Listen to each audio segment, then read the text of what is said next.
Good morning, David. Morning, Les. How you doing this morning? Good, good. So, how's your nervous system this morning?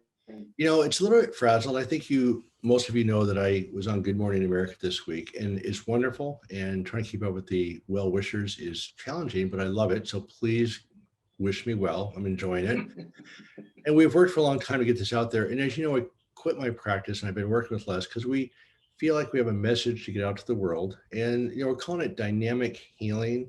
It's the interaction between your nervous system and the environment. And the end of the day, you want to get your body's chemistry in a neutral or safe zone. And one of our goals here is to depersonalize and objectify this process. So once you sort of separate your survival response from who you are, you get to live your life.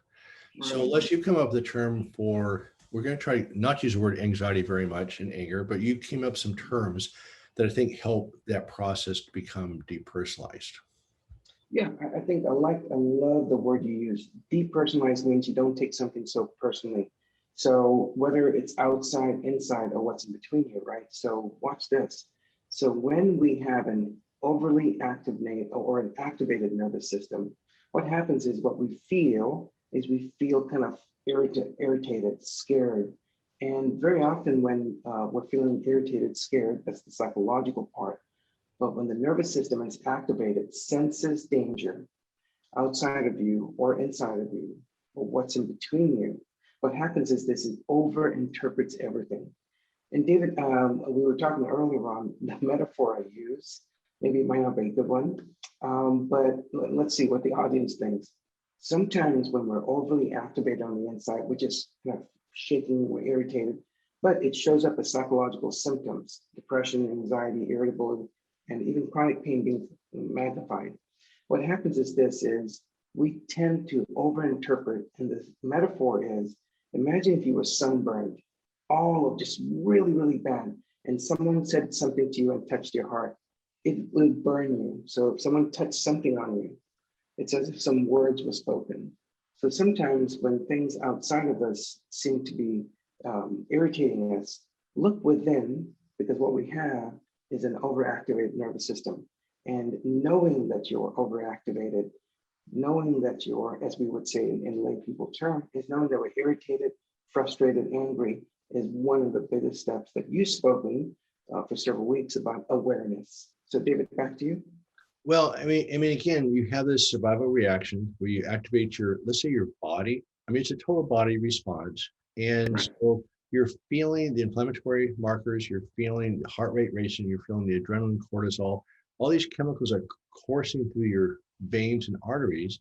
You feel the whole thing. And your brain, by the way, is physiological. It's not an electronic circuit board. It's also physiological because the glial cells or the supporting cells throw off inflammatory cytokines. So it sensitizes things. So it's sort of a really perverse situation because you are throwing off inflammatory cells because you're under threat. And then those inflammatory cells sensitize your brain so the threat becomes even worse. And that's what it's supposed to do.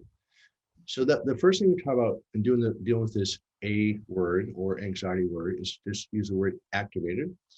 And my clients on our roundtable go into all these things about my childhood and this, and this, and do I do this? Do I do this? And everyone stop.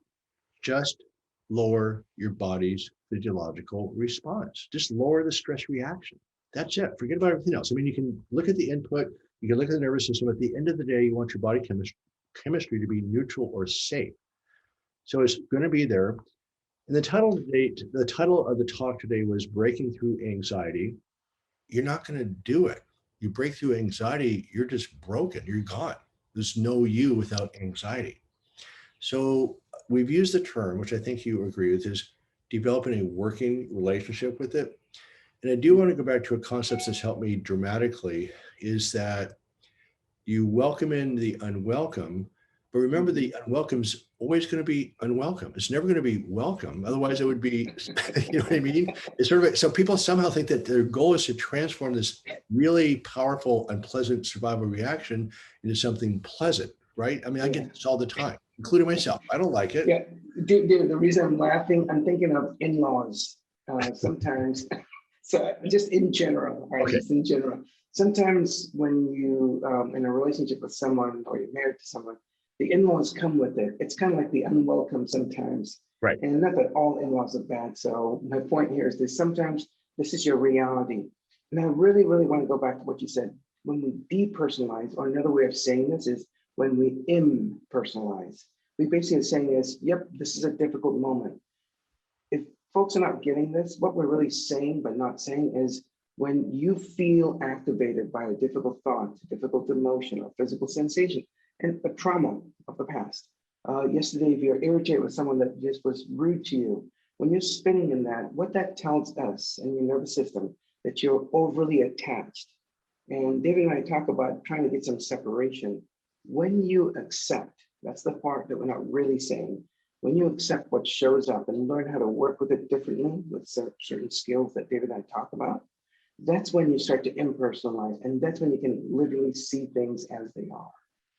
Well, and also part of the process that you go through is that the reason why why is your nervous system activated is because something in the present reminded you of something that was dangerous in the past, but it's not dangerous now.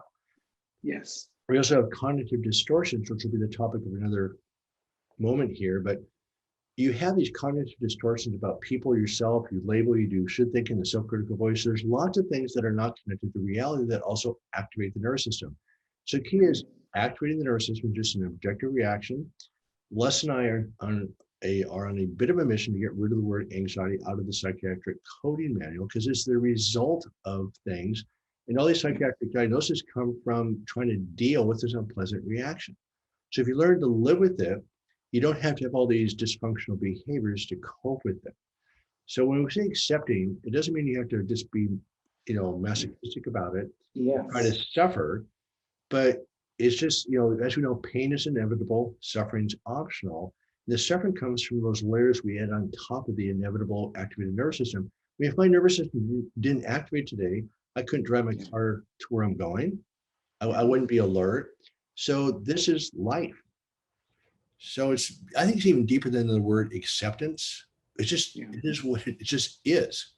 Oh yeah, I think 3,000 years ago, they called this reality, right? So whether it's a meditation practice, and I want to really hit home on what you said. So no one leaves here saying like, so these guys are telling us to just roll over and play dog and play dead, like I'm a wounded dog. No, we're trying to tell you that when something difficult shows up inside of you or something outside of you is very painful and difficult, we're not asking you to just embrace it and just be happy about it. That's not what it is.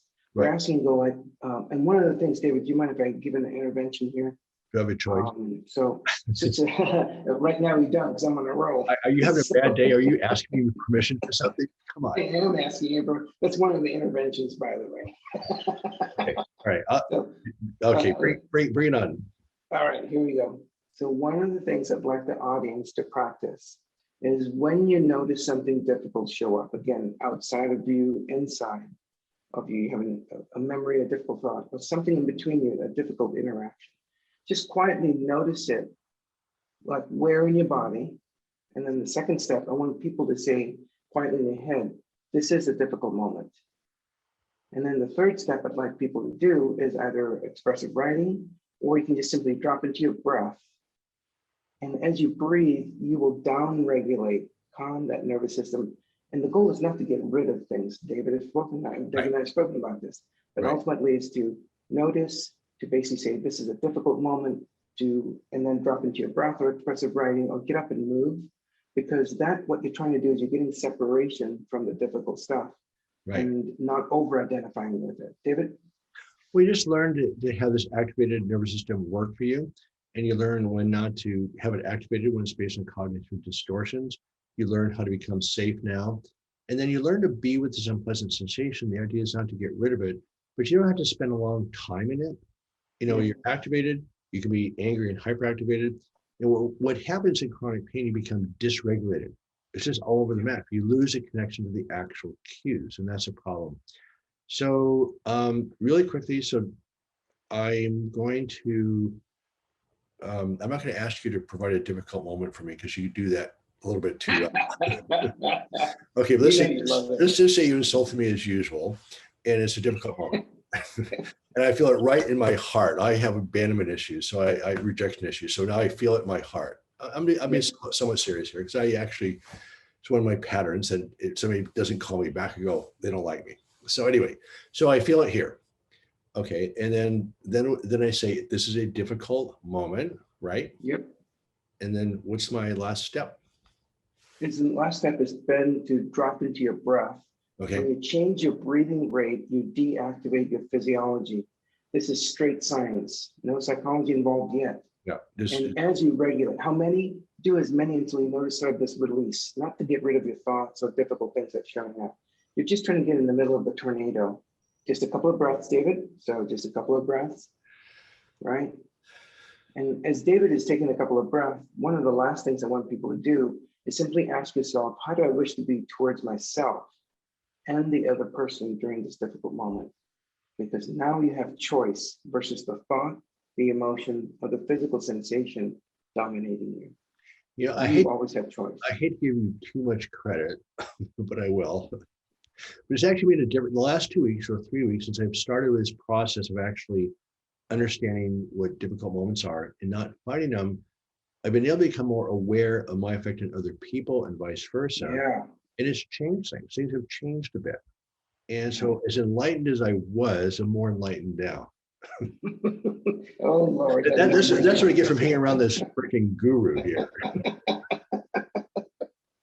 I mean, how much enlightenment can I take? Yeah, it must be too much sugar in the coffee, David. All right. So this is Dynamic Healing Moments with Les Aria and David Hanscom. And you can find Dr. Aria on remedypain.co, and you can find me on the docjourney.com. And we hope you have a great day. Take care, everyone.